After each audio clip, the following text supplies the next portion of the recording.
네, 우리 11월 마지막 주 소망부 예배에 오신 우리 소망부 친구들, 그리고 우리 학부모님들, 교사분들, 목사님 모두 환영합니다. 네, 제가 기도하고 우리 또 소망부 예배 시작하도록 하겠습니다. 하나님 감사합니다. 이렇게 또 이렇게 우리 소망부 예배 함께하지 못하지만 이렇게 영상으로나마 함께 주님 앞에 예배드릴 수 있게 해주시면 감사합니다. 하나님, 저희가 계속해서 이렇게 온라인으로 예배를 드리고 있는데, 하나님, 온라인으로 드리고 있는 예배이지만 하나님, 우리의 마음이 날마다 주님께 가까이 가는 그런 우리 소망부 친구들이 될 수 있도록 하나님 함께 하시고 들어 주시옵소서. 하나님, 특별히 이번 주부터 우리와 함께 하게 된 새로운 교사 선생님이 있습니다. 하나님, 그 선생님에게도 많은 축복을 더해 주셔서 하나님 함께 하나님 앞에 이렇게 나아가는 모든 시간이 정말 축복과 사랑의 시간으로 가득 찰 수 있도록 하나님 함께 하시고 붙들어 주시옵소서. 하나님, 하루빨리 함께 모일 날을 기대합니다. 하나님, 그 날들을 우리에게 허락해 주시고 함께 모여서 예배를 드리는 그 날에는 우리가 그동안 드리지 못했던 이 모든 시간들 다 위로받는 시간이 되게 하시고 더 기쁨과 즐거움과 소망함과 정말 그 행복함으로 예배드리는 날이 될 수 있도록 하나님 함께 하시고 붙들어 주시옵소서. 우리 소망부 친구들, 그리고 교사 선생님들, 학부모님들, 우리 목사님까지 날마다 건강하게 해주시고 아프지 않게 해주시고 날마다 하나님께서 지켜주시옵소서. 이 모든 말씀 우리를 너무나도 사랑하시는 예수님의 이름으로 기도드렸습니다. 아멘.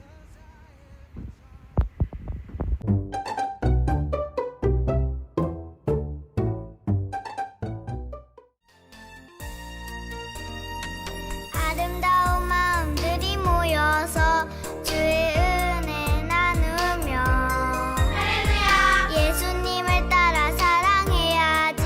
우리 서로 사랑해. 하나님이 가르쳐준 한 가지,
We're walking through the book of Genesis, which is made up of these two main parts. And the first part begins in the garden, where we watch humanity spiral downward in self-destruction, and it ends in the Tower of Babel, where a rebellious humanity is scattered by God. Then the second part of Genesis zooms in and focuses on just one family. And right in the middle is this story that links the two parts of Genesis together and helps us understand what the whole book is all about. So how do we get from the Tower of Babel to the story here in the middle? Well, after the scattering at Babel, there's this genealogy, and it follows one of the tribes all the way down to this one guy named Abram. You probably know him as Abraham. And God starts making all these promises to Abraham, like he's going to bless him and give him a ton of kids.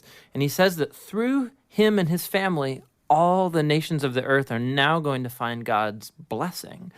So basically, God is trying to restore humanity back to the goodness of the garden and to his original intentions for the world. So it's like his rescue plan for humanity. And that's why the whole second half of Genesis is about this one family. And so you have Abraham, and then he has his son Isaac, who has Jacob, and then Jacob has 12 sons. And to each generation, God renews his promise to bless them and all nations through them. So because of this promise to use this family to rescue the world, it's pretty easy to read these stories as examples of how to be a good person. But actually, for the most part, this family is totally dysfunctional. So for example, let's go back to Abraham. This whole story is about God giving him and his wife Sarah a family, but two different times. He basically gives Sarah away to other men by denying that she's even his wife. And then Sarah gets impatient about having a son, and so she makes Abraham sleep with her servant girl, which then causes all of these other problems in the family. So they get really old, and you begin to think that there's no way they're going to have a kid of their own. But then, miraculously, they do. It's Isaac. And Isaac, he has two sons, Esau and Jacob, and it seems like things are going pretty good. But Jacob, the younger brother, wants the family's inheritance, which belongs to Esau, the older brother. So he devises a plan where he's going to steal it from his father, Isaac, who at this point in the story is now old and blind. Which, who does that? Horrible, stealing from your blind father. Yeah, and then he just takes off. So Jacob goes on from there to have 12 sons, big family. But Jacob loves his 11th son, Joseph, way more than all the others. And so he gives him the special Technicolor dream coat. And his brothers, because of this, come to hate him. So much so that they plan on killing him. But they don't. They instead just sell him as a slave down in Egypt. Now, while in Egypt, through this crazy series of events, Joseph goes from being in a prison cell to becoming the second in command there. And so later on, the whole Middle East falls into this food shortage. And Joseph's brothers, they come down to Egypt looking for food. And then when they get there, who should they find as the ruler of the whole land? It's Joseph, that guy they sold into slavery. But he actually saves them from starving to death. And so here you have it. These are the great-grandchildren of Abraham who have done this heinous act to their brother.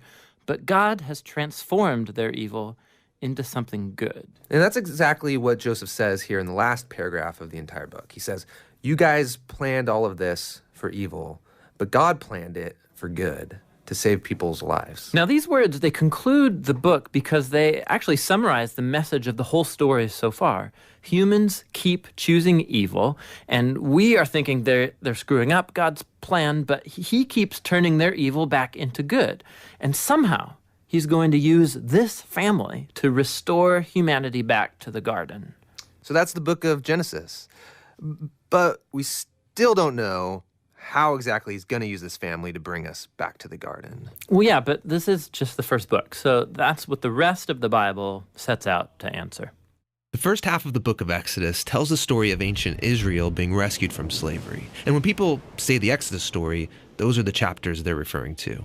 But the book has a second half where Moses gives the 10 Commandments to Israel along with these instructions about building a sacred tent. And what links these two halves together is this crucial story. The people of Israel, they're out in the middle of nowhere. They find themselves at the foot of this mountain called Sinai. And here, God's presence comes dramatically down in the form of a violent storm cloud. Now let's stop a second and talk about this concept of God's presence, because it's really important for the rest of the book. At the beginning of the Bible, in the Garden Garden of Eden, humanity was in God's presence. They had this close relationship with him, and it was good.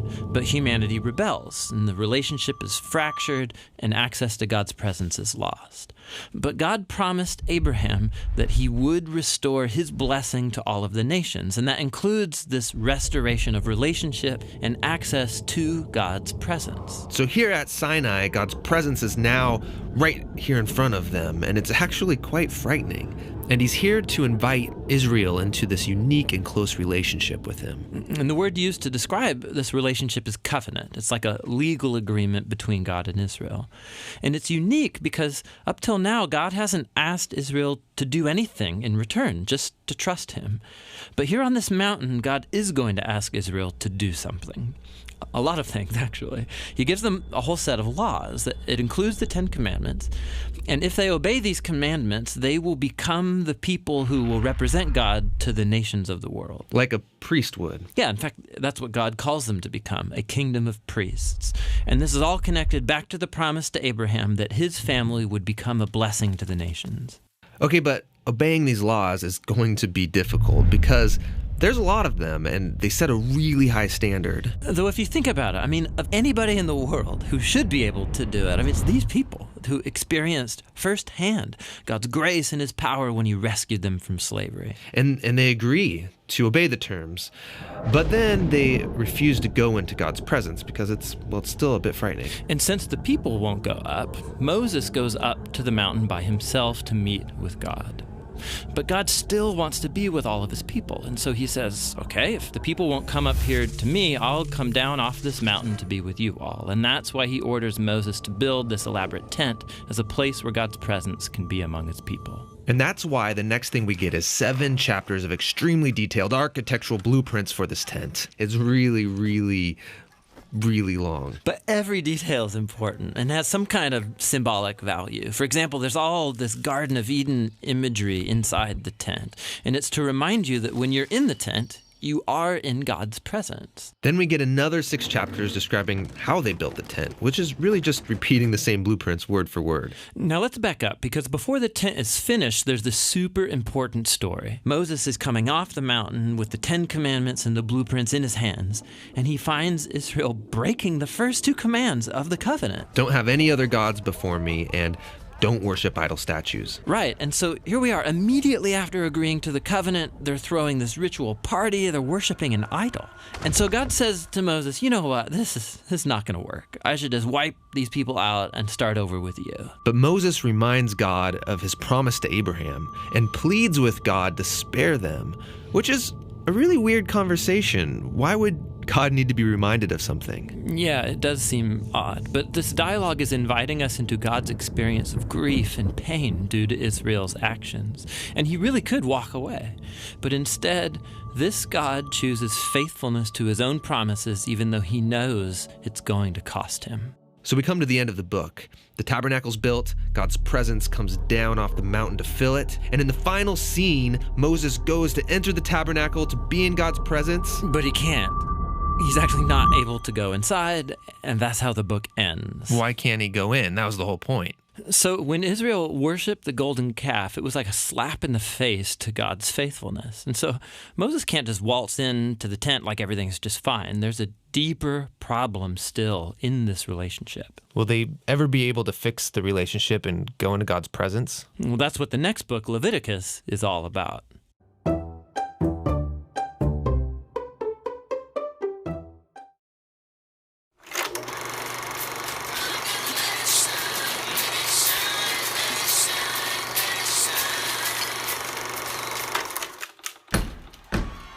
You guys stomp your feet like that? Now let's clap together. That's it. Keep it going. Let's sing this little light of mine. This little light of mine, I'm gonna let it shine. This little light of mine, I'm gonna let it shine. This little light of mine, I'm gonna let it shine, let it shine, let it shine, let it shine. All right, keep clapping now. Sounds good? Huh. Everywhere I go. Everywhere I go, I'm gonna let it shine. Yes, Everywhere I go, I'm gonna let it shine. Everywhere I go, I'm gonna let it shine. Let it shine, let it shine, let it shine. Oh, that sounds so good. That's called clapping on the backbeat. All right, sing this real quiet with me now. Even when I'm afraid, I'm gonna let it shine. Even when I'm afraid, I'm gonna let it shine. Yes, even when I'm afraid, I'm gonna let it shine. Let it shine, let it shine, let it shine.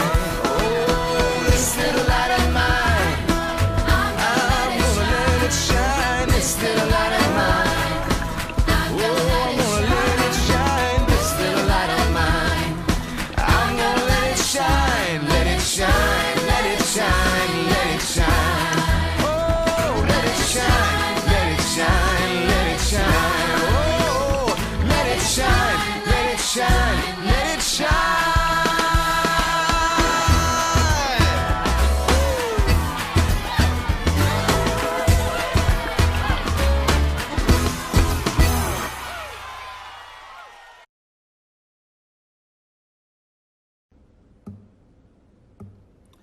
당신의 시간을 뚫고 이 땅 가운데 오셨네. 우리 없는 하늘 원치 않아 우리 삶에 오셨네.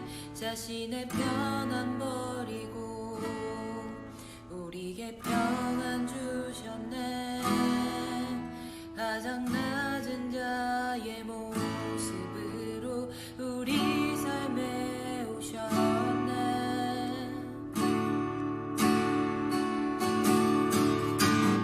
하나님 우리와 영원히 함께 하시네.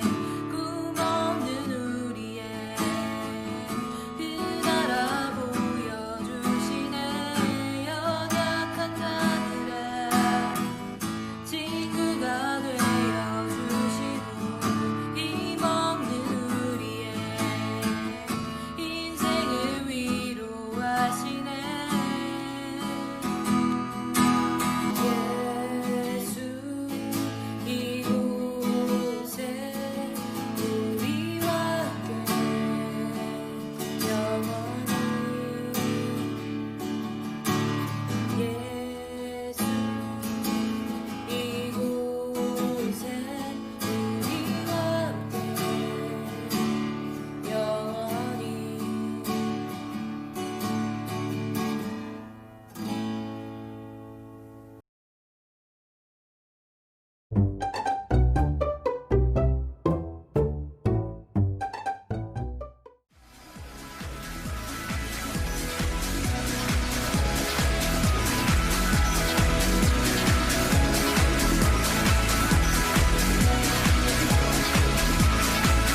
He's the one who makes the sun shine. He's the one who puts the moon in the sky. He's the one who hung the star. My friends, this is my blessings for you today. May the Lord bless you and keep you. Make his face shine upon you and be gracious to you. Turn his face towards you and give you peace. Amen. 주황호 친구들, 다음 주에 만나요.